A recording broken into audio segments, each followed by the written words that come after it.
Hi guys, இன்றைக்கான video பார்த்தீங்கன்னா GK தான். இது வந்து ஃபுல்லாக 10 டேஸ் நடக்க போகுது. இந்த 10 டேஸில் டே 1 பார்த்தீங்கன்னா 10 கொஸ்டின் மட்டும் உங்களுக்கு போட்டிருக்கேன். 10 கொஸ்டினுமே ரொம்ப ரொம்ப வெரி இம்பார்ட்டன்ட் கொஸ்டின். இதில் 9th கொஸ்டின் பார்த்தீங்கன்னா ஆல்ரெடி நம்ம பிசி எக்ஸாமுக்கு கேட்டிருப்பாங்க. அதனால் இந்த இம்பார்ட்டன்ட் கொஸ்டின் ஜிகே மட்டும் நான் போட்டுறேன். இந்த ஜிகேயில் வந்து ரொம்ப இம்பார்ட்டன்ட் கொஸ்டின் இதெல்லாம். இது கண்டிப்பாக பார்த்தீங்கன்னா வருகிற போட்டித் தேர்வு, எந்த தேர்வாக இருந்தாலும், எஸ்எஸ்சி ஸ்டூடெண்ட்டாக இருந்தாலும் ஓகே, எந்த ரயில்வே ஸ்டூடெண்ட்டாக இருந்தாலும் ஓகே, எஸ்ஐ ஸ்டூடெண்ட்டாக இருந்தாலும் ஓகே, எல்லா ஸ்டூடெண்ட்டுக்கும் வந்து இந்த கொஸ்டின்ஸ்லாம் ரொம்ப பயன்படும்.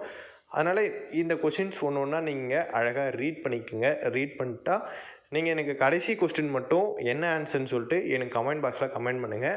வேறு எது டவுட் இருந்தாலும் எனக்கு கமெண்ட் பாக்ஸில் கமெண்ட் பண்ணுங்கள். நான் உங்களுக்கு கண்டிப்பாக ரிப்ளை பண்ணுறேன் காய்ஸ். Thank you guys. மறக்காமல் சப்ஸ்கிரைப் பண்ணிங்க. அப்போ தான் நெக்ஸ்ட் வீடியோவும் நான் போடுறதுக்கு எனக்கும் ஒரு ஆர்வம் வரும். அதனால் சப்ஸ்கிரைப் பண்ணிட்டு லைக் பண்ணி விடுங்க காய்ஸ். எல்லாருக்கும் ஷேர் பண்ணுங்கள். ரொம்ப தேங்க்யூ காய்ஸ்.